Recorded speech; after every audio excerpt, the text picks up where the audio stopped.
Hello everyone, channel पर आपका फिर से स्वागत है।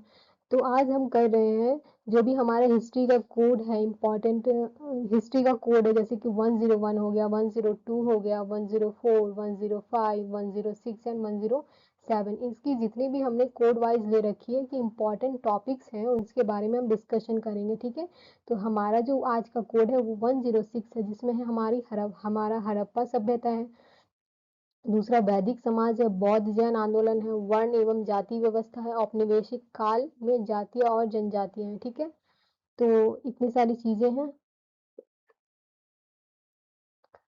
तो जैसा कि हम देखेंगे कि हड़प्पा सभ्यता है हमारा, तो इसमें हम देखेंगे कि परिचय, जैसा कि आपको मैंने पहले भी बता रखा है कि हर एक क्वेश्चन में आपको क्या देना है, इंट्रो देना है। जैसे कि हमारा वन क्वेश्चन है, one number question number one, question number two, 5 question आता है, जिसमें 10 क्वेश्चन होते हैं, जिसमें हमें 5 सिलेक्ट करना होता है, ठीक है। तो जैसे कि हमारा पहला क्वेश्चन मान लीजिए दिया गया है हड़प्पा सभ्यता के बारे में, तो उसमें पहले हमें परिचय लिखना पड़ता है, इंट्रो लिखना पड़ता है, फिर हमें क्या लिखना पड़ता है, कंक्लूजन लिखना पड़ता है, ठीक है।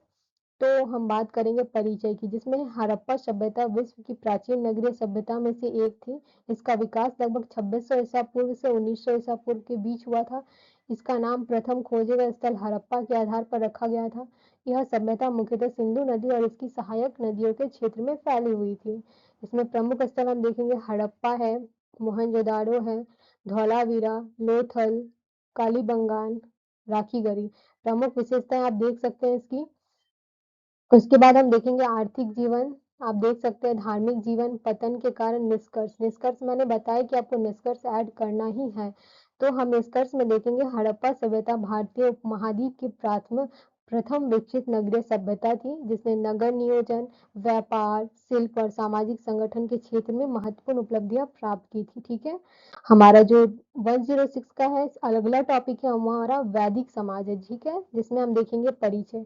परिचय में हम देखेंगे वैदिक समाज का विकास 1500 ईसा पूर्व से 600 ईसा पूर्व के बीच हुआ था। इसका नाम इसका ज्ञान मुख्यतः ऋग्वेद तथा अन्य वैदिक ग्रंथों से प्राप्त होता है। यह ऋग्वैदिक काल और उत्तर वैदिक काल में विभाजित किया जाता है। आप देख सकते हैं सामाजिक व्यवस्था, वर्ण व्यवस्था, ब्राह्मण, क्षत्रिय, वैश्य, शूद्र।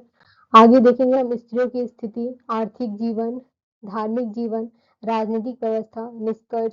निष्कर्ष में हम देखेंगे वैदिक समाज भारतीय सभ्यता के विकास का महत्वपूर्ण चरण था, जिसमें सामाजिक, धार्मिक, आर्थिक और राजनीतिक संस्था की नींव पड़ी।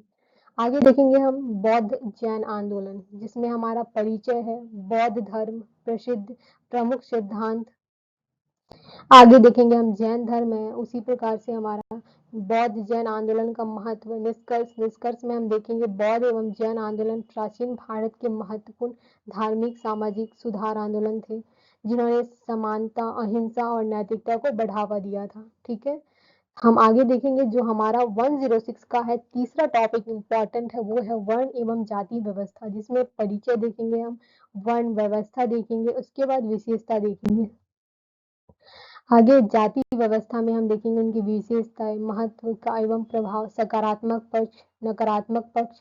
निष्कर्ष में हम देखेंगे वर्ण एवं जाति व्यवस्था भारतीय समाज की महत्वपूर्ण सामाजिक संस्थाएं थी, जिन्होंने सामाजिक संगठन को प्रभावित किया था, लेकिन समय के साथ इनमें कठोरता और असमानता बढ़ गई थी, ठीक है।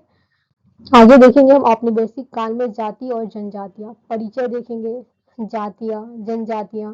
आगे देखेंगे प्रमुख जनजातीय विद्रोह प्रभाव। निष्कर्ष में हम देखेंगे औपनिवेशिक काल में ब्रिटिश नीतियों ने जातियों और जनजातियों की संरचना को पुनर्भाषित किया था। इसके एक और सामाजिक जागरूकता बढ़ी तो दूसरी शोषण और असमानता के विरुद्ध संघर्ष भी तेज हुए। Thanks for watching this video. तो हमने आज 106 की जो इम्पोर्टेंट टॉपिक्स है वो कंप्लीट कर रखी है। आगे हम 107 की जो हमारा कोड है 107 उसकी इम्पोर्टेंट टॉपिक्स हम कंप्लीट करेंगे, ठीक है। अगर आपको लगता है कि मुझे कहीं इम्प्रूव करना चाहिए, कि मैं कहीं गलत कर रही हूँ, तो आप मुझे कमेंट में बता सकते हैं। Thanks for watching this video.